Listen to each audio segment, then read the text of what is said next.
Anthony Gewer, Director on the board of MSC Education Holdings, joins me now for our look at driving innovation focus in the education system.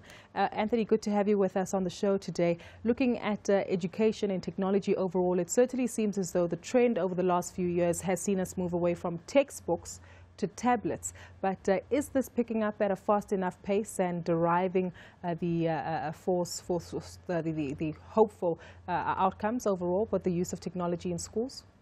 Well, thank you. I think we need to look at it at the different levels. You know, at the schooling level, obviously it's been relatively slow in the uptake, although it seems to be moving ahead quite quickly now, especially in Gauteng. At the higher education levels, and both in your colleges and your universities, it's reasonably limited to your private institutions and some of your universities that have started to introduce it, particularly at first year level. I don't think that it's necessarily. I think it's too early to tell whether we can reasonably say that it's making a difference or not. I don't think that we're likely to see it as the solution to our education challenges. It's a tool to improve, to potentially improve the delivery of teaching and learning. But if it's not used correctly, it's really not likely to make that much of a difference. So how best then should we be implementing innovation and technology in the education sector? Well, I think we need to see it as a relationship between your tool, the technology itself, your learner and or your student and your lecturer or teacher, and it's how you use that relationship effectively. Because in the schooling environment, you're obviously just trying to get a lot of the fundamentals right, and I think we still struggle with that in this country. In the post-schooling environment, you've got a lot more space to innovate, I think, particularly because you're trying to prepare people for the world of work. You're trying to prepare them to go into the workplace and be employable in one way or another, and at different levels. And at that level, it's where the tools, the technology becomes potentially most effective if you use it correctly, because you can turn learners into much more effective self-managed learners. They can self-manage their learning. They can become more independent in terms of problem solving, in terms of engaging with the information, and your facilitator becomes you wean them off the traditional classroom-based instruction, which really doesn't get very well absorbed, and you can focus more on the application of knowledge, use the technology to drive application, to drive the use of knowledge in more effective ways that are going to prepare you for what you're going to face in the workplace once you get out of that institution. And hopefully that will also open up your opportunities or enable you to prove to the employers out there that you are able to contribute, to be productive, to work independently and the like.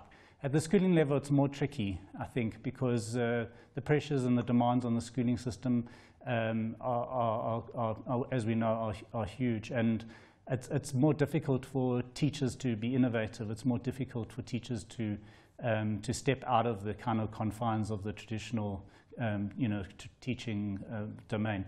So I think where we will probably see a lot more dynamism in the use of technology is in the post-schooling environment. What about the use of technology, Anthony, to bridge the divide between private and public education?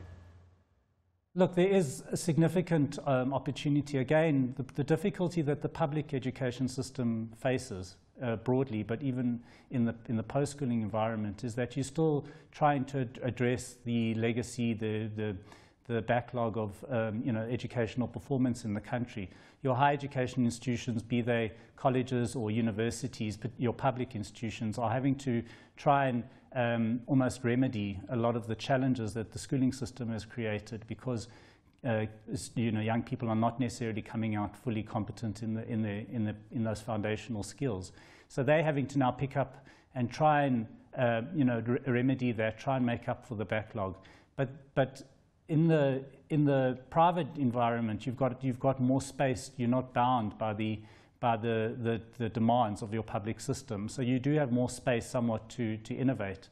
If you can bring those two worlds together in some way, I think that you do have an opportunity for the private sector to provide the public sector with some of the kind of innovations and to work out ways that you can test out new ideas, new approaches in the classroom. But it's not just about giving kids tablets. It's not just about giving young people tablets. It's really not, because then you could just as easily give them textbooks.